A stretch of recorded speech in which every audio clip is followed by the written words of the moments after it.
بسم اللہ الرحمن الرحیم۔ السلام علیکم۔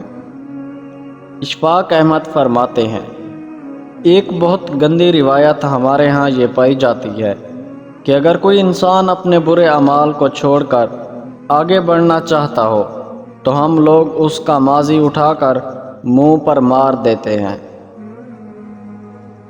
کسی کو اس کی ذات اور لباس کی وجہ سے حقیر نہ سمجھنا، کیونکہ تمہیں دینے والا اور اس کو دینے والا ایک ہی ہے۔ بابا جی کہتے تھے، پتر محبوب کو دیکھنا محبت کی شرط نہیں ہوتی۔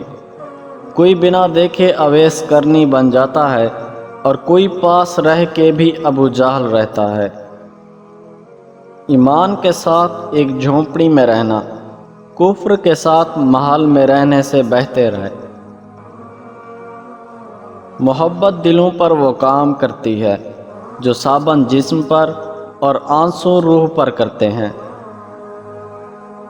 اگر کوئی شخص مجھے نہ جانے اور نہ پہچانے تو مجھے کوئی افسوس نہیں، لیکن اگر میں خود کو نہ جانوں اور نہ پہچانوں تو مجھے بہت افسوس ہوگا۔